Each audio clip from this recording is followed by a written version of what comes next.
আসসালামু আলাইকুম। আজকে পবিত্র জুমাবার। পবিত্র এই দিনে আল্লাহ রাসূল বলেছেন যে বান্দা সকাল সকাল নামাজের প্রস্তুতি নিয়ে আল্লাহর ঘর পবিত্র মসজিদে যাবে, তার জন্য বিশেষ একটি সওয়াবে রেখেছেন। যে প্রথম মসজিদে ঢুকবে তার জন্য একটি ওট আল্লাহ রাস্তায় কুরবানি করার সব পাবে। তাই আমরা সবাই সকাল সকাল এই পবিত্র দিন নামাজের প্রস্তুতি নিয়ে সবাই আল্লাহর ঘর পবিত্র মসজিদে রওনা করি এবং সবাই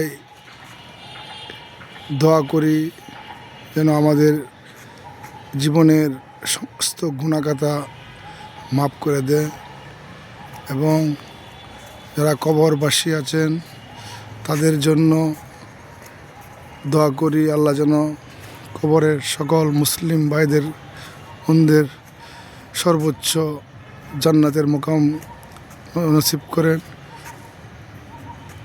এবং প্রত্যেকেই সবার জন্য সবাই দোয়া করি। আসসালামু আলাইকুম।